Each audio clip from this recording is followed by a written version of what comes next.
All right, welcome back. So whenever anyone first finds out about active recall and spaced repetition, there's one concept that seems to always crop up, and that is flashcards. Because flashcards are a marriage of active recall and spaced repetition. So what is a flashcard? A flashcard is basically, let's say you have a piece of paper. I'm going to use this trackpad as example. And at the front of the flashcard, you would have something like capital of Peru. And on the back of the flashcard, you have the answer. So you might write Lima, for example. Or at the front of the card, you might have 3 common causes of aortic stenosis. And on the back of the card, you might have, can I remember them now? Degenerative calcified disease due to aging, bicuspid aortic valve, and rheumatic heart disease, for example. So the idea is that you have a question at the front, and then at the back, you would put your notes. Now, lots of people in the past used to use physical flashcards, and there was something called the Lightner system to help you kind of induce spaced repetition with that. I think physical flashcards are a total waste of time now because we've got apps that are really, really good for effectively doing flashcards. So the one that I would recommend is Anki, A-N-K-I, which comes from the Japanese, which is Ankishimasu, I think, which means to memorize. So Anki is a flashcard app. It's free, but you do have to pay like 20 quid for the iOS version. I think this is totally worth it because flashcards are amazingly magical devices. So I used flashcards properly in my 2nd year, my 3rd year, and my 5th year of medical school. And those were the years that I did best in. Like I got a first class in my 2nd year, I came top of the year in my 3rd year, and I came like top 10% just about in my 5th year when I used flashcards. And in my 1st year, 4th year, and 6th year, I didn't use flashcards, and I ended up being a lot more mediocre, like middle of the pile, like 4th decile, that sort of thing, in 1st, 4th, and 6th year when I didn't use flashcards. Anecdotally, I love flashcards. Flashcards are great. But how do we use flashcards properly? So I recommend you download the app Anki, and you can use that. Alternatively, there is Quizlet, and if you pay for Quizlet Premium, which costs like 20 quid a year, I think, then you get the spaced repetition built into that. But why is Anki so good? And I'm going to show you why Anki is so good by showing you on here how Anki works. So here's what Anki looks like, basically. You have decks of cards, and then you can do the flashcards. And what you can do is you can either make your own cards or you can download a deck off the internet.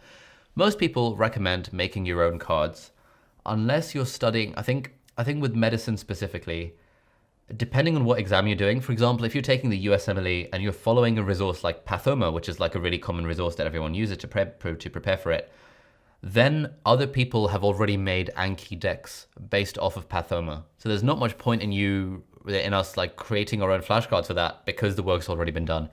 But I think in most other subjects, it does make a lot of sense to make our own flashcards because then obviously we're engaging with the information better. It's a bit harder and therefore our brain's more likely to remember it. Downloading a deck off the internet is easy. It's sort of the lazy option, but it is doable. So here is some decks that I've been making as I've been going along studying for one of my exams. And I am not necessarily using flashcards the right way, in fact. Let's do this one. So the MRCP is the membership of the Royal College of Physicians, and it's an exam that doctors in the UK have to take. And so let's click on the Basic Sciences deck and click Study Now. And so let's see what the front of the flashcard says. VHL syndrome is a something condition predisposing to neoplasia. It's due to an abnormality in the VHL gene located on blah, blah, blah. So mode of inheritance, I'm going to say autosomal dominant.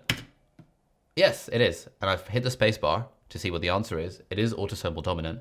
And that means I can now rate this flashcard as being, again, good or easy. And I've set intervals for this. So if I didn't get that, it would come up again in the next 3 minutes. If I thought it was good, I would get it in 15 minutes. And if I thought it was easy, I would get it in 4 days. So I got that one, let's say easy, in 4 days. HLAs are encoded for by genes on chromosome 6. Yes, I got it right. I can't believe that. That was straight out of my head. Easy. HLA something are class 1 antigens, while HLA something are class 2 antigens.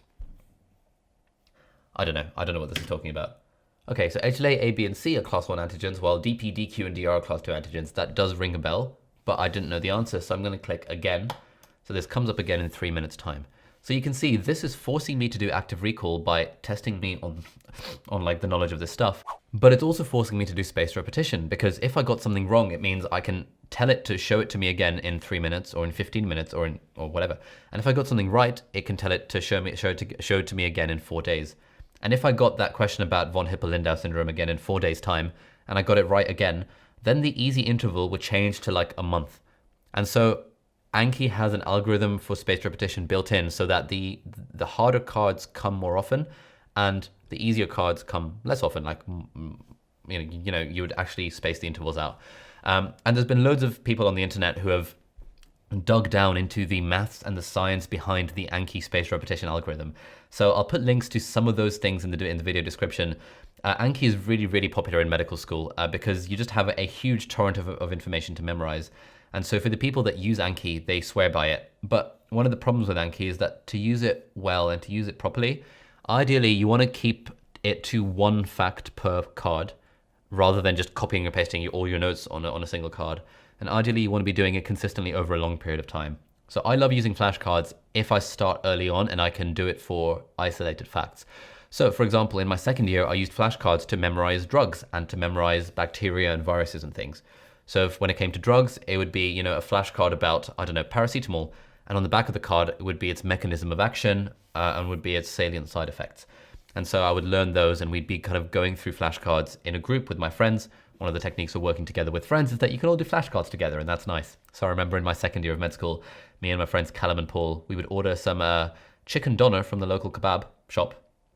And like 10 p.m. at night, we would just kind of run through drug flashcards. And we did that throughout the year, which meant that when the pharmacology exam came around where we had to use this knowledge, it was super easy because we'd been doing the flashcards throughout the whole year. Equally for pathology, where we have to learn all these different details about different viruses, different bacteria, coronaviruses, and that sort of stuff. Again, there's all sorts of specific examinable facts about that can go straight into Anki. And so I made an Anki deck for pharmacology and I had an Anki deck for pathology as well. So yeah, in an ideal world, we would have one examinable fact per flashcard and we'd be doing it very, very consistently. But there are other ways of using flashcards. So for example, in my third year, the year in which I ranked first in the year, or rather second in the year, but won the prize for best exam performance jointly with this other girl who came first. Anyway, ranked really highly in the year. I was using flashcards extensively for that. But in my third year, I wasn't using flashcards for single examinable facts because it was entirely essay-based. I was studying psychology and our exam was 100% essays. So we had to write essays about psychology. And so what I was using Anki for is that I was using it to memorize different chunks of content so that I could basically drag and drop them from my mind into the essay in the exam. So for example, on the front of the flashcard, I would write, Karpicki and Blunt 1972. And that would be a reference to a paper. And on the back of the flashcard, it would be an explanation of what they found and what the papers showed and what the results were and why it's relevant to me. And so I would have lots and lots of facts on a single flashcard. But if you then told me, at the time, Karpicki and Blunt in 1972, I would instantly know what that study was, what they found, and what essay I could put it in. And this is technically not what you're supposed to do when you're doing flashcards, because ideally you want to have one examinable fact per flashcard. But I think if you have got an essay exam, then memorizing whole chunks of content, like even for some of my essays, I'd prepared really fancy, nicely written introductions and conclusions, and I put all of those into Anki. So I would memorize introductions for my essays. And I'll talk a lot more about this in the video called the Essay Memorization Framework, which again, I've put on YouTube, which is actually one of my most popular videos. So that talks in depth about how I used Anki to memorize chunks for essays. Now, I just wanted to flag up that is a potential use of Anki. Or flashcards in general, if you want to go the handwritten route, but I don't know why you'd want to do that. But again, on the topic of flashcards, let's talk about a few cautionary tales. So what you don't want to do is you do not want to make a flashcard for absolutely everything, because then we get into flashcard overload. And there are so many people, like I had this problem in my first year. Like I discovered Anki towards the end of my first year, and I sort of like for about 2 weeks, I was making flashcards on absolutely everything thinking, oh, this is efficient. Why don't I make flashcards? But then I realized very quickly that actually there's just too many flashcards and I can't go through them. So I ended up going back to my other techniques. But a friend of mine called Catherine ended up making flashcards for absolutely everything, like for the whole year. And she had like 5,000 flashcards by the end of the year. And she realized that there was no way she could feasibly go through all 5,000 flashcards. And she felt that all that effort was a bit of a waste of time. So what I do now when making flashcards is that I only make flashcards for something if I absolutely have to. So if I'm making my own flashcard, I don't usually make them in my first pass through the content. Usually I use the Cornell note-taking system for that. But if there's a fact or a concept that's proving resistant to memorizing or remembering or whatever, or that I find particularly tricky, then I'll make an Anki flashcard out of it. Or for example, if I'm doing past papers on a website like Past Medicine or Past Test, which is an online question bank for medical school, for medical students, if I get something wrong, then I will copy and paste the solution into Anki so that I know that next time, like I'm basically building up this bank of stuff that I got wrong so that when it comes to cramming for the exam, I can just kind of blitz through all the stuff that I got wrong. Even that's probably slightly suboptimal. So the main word of warning is that be wary of making too many flashcards. I think I'd recommend asking yourself, do I really need a flashcard for this? I've got a story that really kind of puts this into perspective. And like, once I made my video about Anki and about how I memorized essays with it, I started getting loads of messages and emails from people saying that, hey, these are my decks. Can you have a look at it? Can you make sure I'm on the right track? And there was one student's deck that I found. He was a medical student, first year medical student, and he had like sort of 8,000 flashcards. And immediately I was like, okay, this is way too many. What are you doing? And then I looked through some of these. And the one that stuck out was he had a flashcard saying, where is the heart? And the answer was in between the lungs.